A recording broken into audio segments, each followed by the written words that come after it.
Voting శాతాన్ని నమోదు చేయడంలో అవకతవకలు ఇవన్నీ కూడా చర్చకు రావచ్చు. సార్ ఇరాన్ విజృంభణ మొస్తాబా మిస్టరీ గ్యాస్ గగ్గోలు.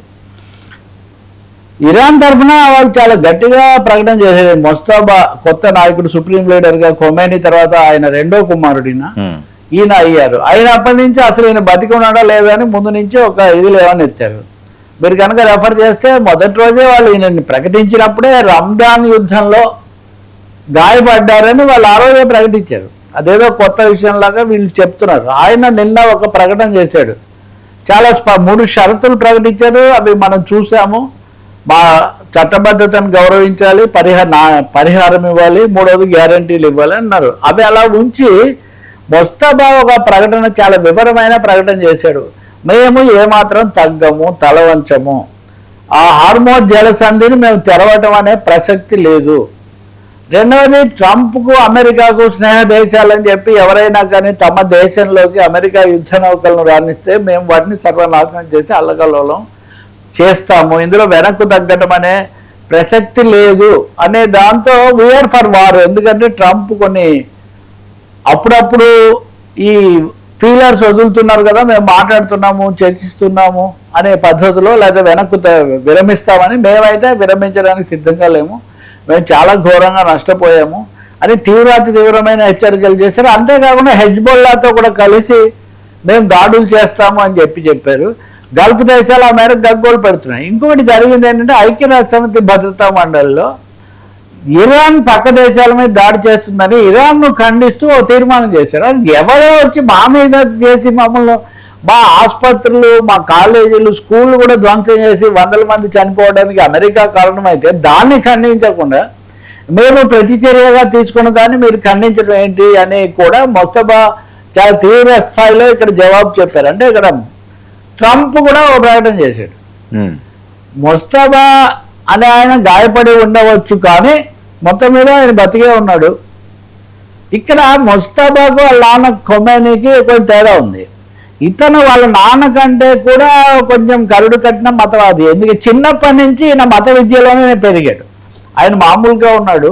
ఈయన చాలా బాల్యం నుంచి కూడా దేశాల్లో ఈ ఇస్లామిక్ విద్య ఇవన్నీ కూడా నేర్చుకొని ఆ పద్ధతిలో ట్రైన్ అయినటువంటి మనిషి. అయితే ఎప్పుడు అధికార పదవులు అలంకరించలేదు, కానీ చాలా సన్నిహితంగా అధికార పీఠాలు, వ్యూహాలు అవన్నీ కూడా తెలుసుకుంటూ వస్తున్న మనిషి. అంటే తల వంచకూడదు, మనం గట్టిగా నిలబడాలని. ఈ లోపల అమెరికాలో దౌత్య యుద్ధ వ్యూహ నిపుణులు వీళ్ళందరూ కూడా చెప్తుంది ఏంటంటే, ట్రంప్ వ్యూహాత్మకంగా తీవ్రమైన తప్పులు చేశారు. 1-2 తప్పులు చేశారు. ఇంకా ఏం చేసినా అమెరికా ఏదో కోలుకునే అవకాశం లేదు, మరింతగా కూరుకుపోవడం తప్ప.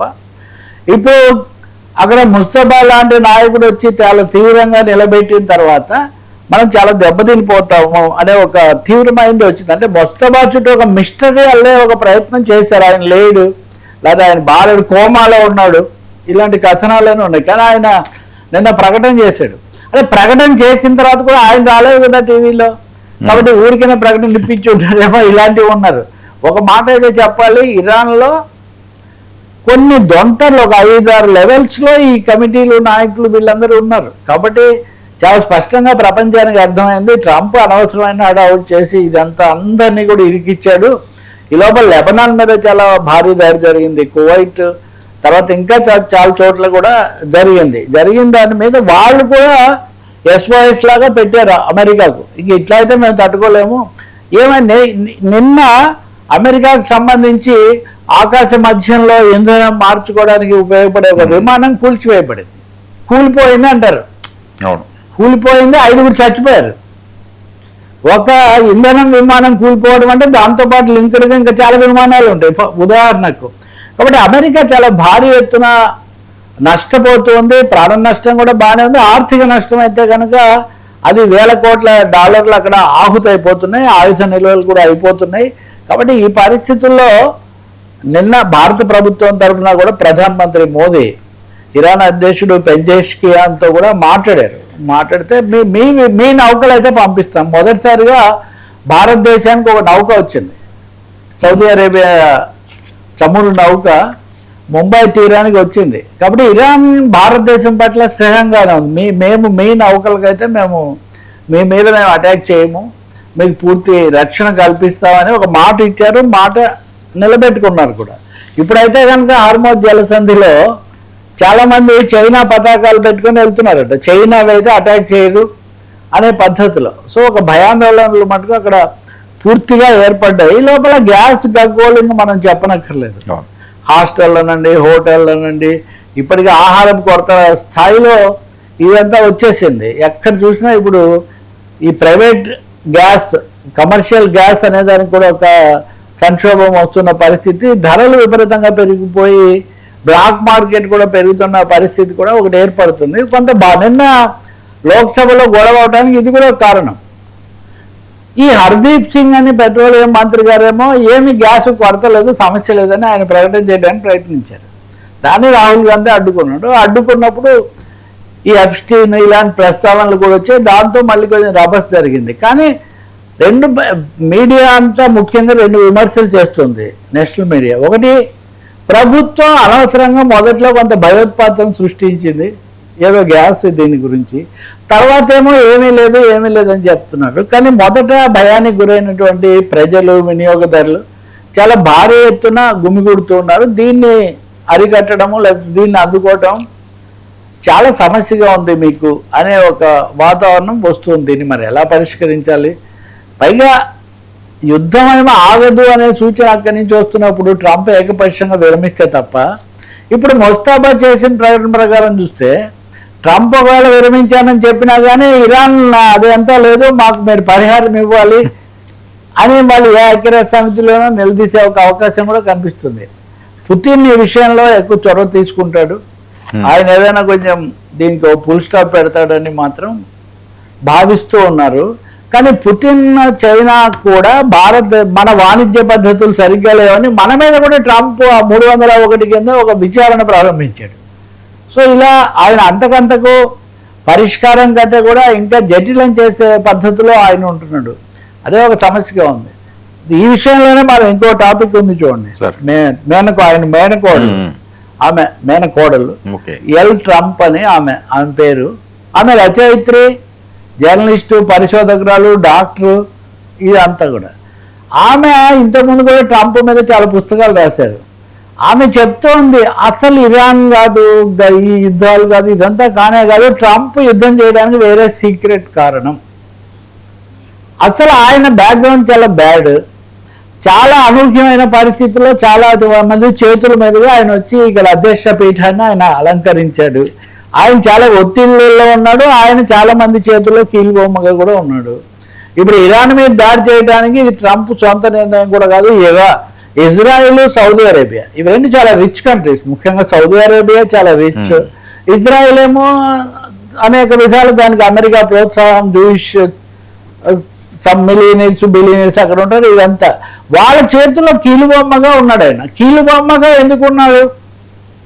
ఆయనకు సంబంధించిన ఎలాంటి సీక్రెట్స్ లేకపోతే ఎలాంటి డీల్స్ వాళ్లకు ఆయనకు మధ్యలో ఉన్నాయి ఇవన్నీ తెలియదు. ఏమాత్రం ఇప్పుడు పులి మీద స్వారీ చేస్తున్నట్టుగా ట్రంప్ గారు ఏమాత్రం వెనక్కు తగ్గినా కానీ వెంటనే ఆయన బలి చేసేస్తారు. ఆయన అధ్యక్ష పీఠం మీద ఉండలేడు.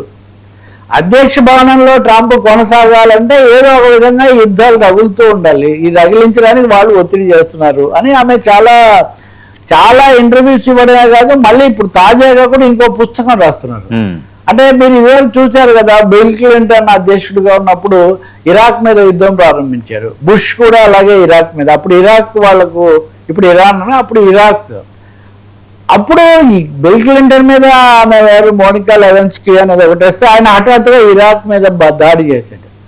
బుష్ మీద ఇంకొక ఆరోపణ వస్తే ఆయన చేశాడు. సో అమెరికా అధ్యక్షులైన వాళ్ళు వ్యక్తిగతమైన సంక్షోభాలు, పర్సనల్ క్రైసిస్ల నుంచి బయటపడడానికి కూడా గ్లోబల్ సినేరియోని ఉపయోగించుకొని యుద్ధాలు చేస్తూ ఉంటారు. ఆ విధంగా చూస్తే యునైటెడ్ స్టేట్స్కు, అమెరికాకు ఏనాడు లేనంత వర్స్ట్ ప్రెసిడెంట్ ఇప్పుడు ట్రంప్. మా పెదనాన్న వాళ్ళ అన్న కూతురు. సో ఇలాంటి పరిస్థితి అన్నా నిజంగా ఇది అమెరికన్ మీడియాలో అయితే హోరెత్తిపోతున్నాయి. నిన్న ఒక పోస్టర్ పెట్టారు, ట్రంప్ తర్వాత ఎప్స్టీన్ అనేవాళ్ళు డ్యాన్స్ చేస్తున్న ఒక బొమ్మ ప్రత్యేకంగా చేసి అది పెద్ద వైరల్ అయిపోయింది. సో ఏం జరుగుతుంది అమెరికాలో తెర వెనుక, కార్పొరేట్లు ఏం చేస్తున్నారు, ఎలాంటి అభిశంసనకు, నిన్న కూడా మనం రిలయన్స్ గురించి కూడా మాట్లాడాం. భారతదేశంలో రిలయన్స్ని కూడా లాగడానికి ఒక పోస్ట్ పెట్టాడు. రిలయన్స్ ఇప్పటికి కూడా నిశ్శబ్దమే, ఏం మాట్లాడలేదు. కాబట్టి తెర వెనుక, అమెరికాలో తెర వెనుక చాలా చాలా వ్యవహారాలు జరుగుతున్నాయి. అండ్ ఫైనల్లీ ఇజ్రాయిల్ అమెరికా అనుకున్నంత బలమైన సైనిక దేశం కాదు. నిఘా విభాగంలో కానీ కొన్ని మారణాయుధాల్లో కానీ వాళ్ళకు కొంచెం ఆధిక్యత ఉండవచ్చునేమో, కానీ ఇజ్రాయిల్తో ఉంటే అయిపోతుందని ఒక భ్రమలో ట్రంప్ ఉన్నాడు. But Israel is not that powerful. ఇరాన్కు చాలా సమీపంలో వాళ్ళు చాలాసార్లు హిట్ కొడతారన్నారు. కాబట్టి మనం చాలా ఆశ్చర్యకరమైన, దిగ్భ్రాంతికరమైన పరిణామాలు కూడా రాబోయే రోజుల్లో మనం చూడొచ్చు. కానీ ఈ లోపల సామాన్య ప్రజలు మటుకు చమురు కొరతతో కానివ్వండి, ధరల పెరుగుదల, ఆహార సమస్యలు, పనులు, మళ్ళీ కరోనా కాలంలో లాగా ఐటీ కంపెనీలు ఇళ్లల్లో నుంచి పనిచేయమండి. ఇంకొక పెద్ద విషయం ఏమంటే, ఈ గల్ఫ్ దేశాల్లో భారతీయులు పెద్ద సంఖ్యలో ఉన్నారు, పిల్లలు చదువుకుంటున్నారు. ఇరాన్లో కూడా మెడికల్ కాలేజీల్లో భారతీయ విద్యార్థులు, హైదరాబాద్ విద్యార్థులు, లేకపోతే విజయవాడ చాలా మంది ఉన్నారు. వీళ్ళందరూ తిరిగి ఒక్కొక్కరు 3 టికెట్లు కొన్నారు. నిన్న మా ఫ్రెండ్ ఎవరో చెప్తున్నాడు, వాళ్ళ అబ్బాయిని దుబాయ్ నుంచి తీసుకురావడానికి 3 టికెట్లు కొన్నారంట. ఒకవేళ ఒకటి క్యాన్సిల్ అయినా ఒకటి రద్దయితే ఒకటి, ఈ పద్ధతిలో చాలా ఖర్చులు భరించగలిగిన వాళ్ళు కొంతమంది.